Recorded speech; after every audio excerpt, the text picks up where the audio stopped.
দেশের বিবেক রাস্তায় গড়াগড়ি খায়। শিক্ষাকে জাতীয়করণ করতে হবে। মানববন্ধন সারা বাংলাদেশে বিজেপির নেতৃত্বে চলছে। আমাদের একটাই দাবি, জাতীয়করণ, জাতীয়করণ এবং জাতীয়করণ। শিক্ষক সমাজ একটি জটের জন্য, একটি কমার জন্য, একটি অহেতুক ভুলকে সামনে এনে আমাদের মাসের পরে মাস বেতন বন্ধ রাখা হচ্ছে। এটি অত্যন্ত অমানবিক।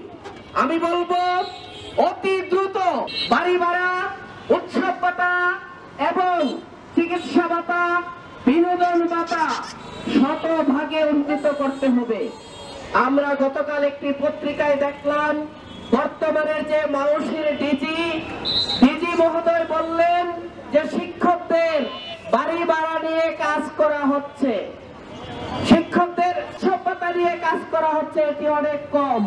তাহলে আমাদের যে বিগত শিক্ষা উপদেষ্টা যিনি এখন প্ল্যানিং এ আছেন, উনি যে বলে গেল শিক্ষকদের উৎসব ভাতা, বাড়ি ভাড়া, ভারী ভাতা, চিকিৎসা ভাতা, বিনোদন ভাতা নিয়ে কাজ হচ্ছে, এটিকে আপনি বেবলম বলে গেলেন।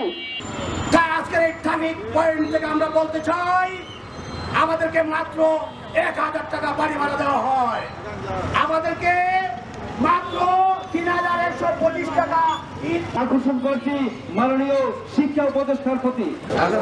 মানববন্ধন কর্মসূচি সফল করার লক্ষ্যে আজকের কর্মসূচি সফল করার জন্য সবাইকে